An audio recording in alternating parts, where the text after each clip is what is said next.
Jérôme Cadet, le 18-20. Le monde d'après, Jean-Marc Four, une fois n'est pas coutume. Ce soir, Jean-Marc, vous êtes optimiste à propos d'un conflit oublié, l'un des plus longs et destructeurs au monde, la guerre au Yémen, au sud de la péninsule arabique. Un espoir de paix s'allume, il va se traduire par un vaste échange de prisonniers, conséquence d'une évolution géopolitique fascinante. C'est votre monde d'après. La guerre au Yémen est toujours restée sous les radars occidentaux, une indifférence encore accentuée depuis que nos regards se sont concentrés sur l'Ukraine. Ce conflit dure pourtant depuis plus de 3000 jours, près de 9 ans, il a fait 400 000 morts, 16 millions de déplacés, c'est la moitié de la population dans ce pays grand comme la France. C'est selon l'ONU la plus grave crise humanitaire au monde. Et hier, une scène inimaginable il y a peu s'est déroulée à Sanaa, la capitale retenue par les rebelles Houthis. Leur chef politique, Mahdi al-Mashhad, a accueilli à bras ouverts, devant les caméras, l'ambassadeur d'Arabie Saoudite, Mohamed Al-Jaber. Or, l'Arabie Saoudite, c'est le soutien numéro 1 de l'ennemi des Houthis, le gouvernement légitime yéménite basé à Aden, au sud. Les Saoudiens ont même mis à prix la tête du chef des Houthis, 5 millions de dollars. Donc, pour la région, la scène d'hier est hallucinante. Et d'autres vont suivre. Entre vendredi et samedi aura lieu le plus grand échange de prisonniers depuis 3 ans entre les deux camps, 887 hommes exactement. Cet échange, supervisé par la Croix-Rouge et par le Sultanat d'Oman, c'est un médiateur classique dans la région, s'effectuera sans doute grâce à des vols directs entre Sanaa et Aden, là encore impensable il y a peu.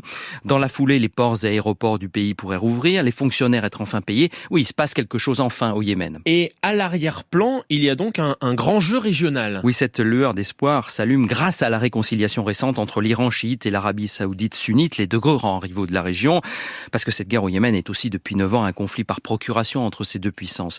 L'Iran appuie les Houthis, l'Arabie Saoudite et les Émirats soutiennent explicitement le gouvernement légitime avec un investissement militaire massif. Or, Téhéran et Riyad viennent de sceller leur rabibochage à Pékin, on en avait parlé, sous bénédiction chinoise, un symbole de la perte d'influence des États-Unis au profit de la Chine. Ce rapprochement s'accélère. Une délégation saoudienne est depuis dimanche à Téhéran, une délégation iranienne est arrivée dans l'autre sens ce matin à Riyad. Les relations diplomatiques vont reprendre, les ambassades consulats vont rouvrir très vite, sans doute d'ici la mi-mai. Le président iranien, Ebrahim Raïssi, est attendu en Arabie Saoudite à la fin du mois, juste après le Ramadan. Cette réconciliation peut entraîner par effet en chaîne la fin du conflit au Yémen. L'Arabie Saoudite estime désormais avoir perdu du temps au Yémen, perdu des armes, de l'argent, sans résultat. L'Iran a d'autres sujets prioritaires, l'inflation, la contestation interne. Donc le Yémen peut espérer bénéficier de ce mouvement de plaques tectoniques au Moyen-Orient. La suite, c'est la paix. Est-ce que c'est possible ? Le climat est à l'optimisme. C'est en soi un événement. Par exemple, le porte-parole des Houthis affirme « Une atmosphère de paix plane sur la région. Elle encourage l'espoir ». L'étape suivante, c'est la libération de tous les prisonniers, la levée du blocus aérien et maritime imposé par l'Arabie Saoudite, puis l'ouverture d'une vraie série de négociations pendant sans doute 3 mois, avec une idée clé, s'entendre sur une période de transition de 2 ans. Bon, cela dit, le chemin est semé d'embûches.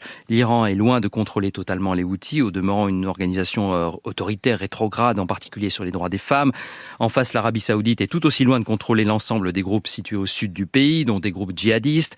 Les Émiratis, 3e puissance de la région, pourraient aussi avoir leur mot à dire. Et puis sur le terrain, il y a urgence. La crise humanitaire est toujours là. Les donateurs ne sont pas au rendez-vous. Les centres de santé, les écoles, tout manque à l'appel. Alors ne parlons pas d'un processus global de reconstruction, encore moins de réconciliation. Comme souvent dans pareils conflits, ceux qui n'ont pas le droit à la parole, ce sont les principaux intéressés, les Yéménites eux-mêmes, condamnés à payer les pots cassés et à compter les points. Bref, le processus sera long, mais au moins il y a désormais une lueur au bout de ce tunnel meurtrier de 9 ans, ignoré des grands de ce monde.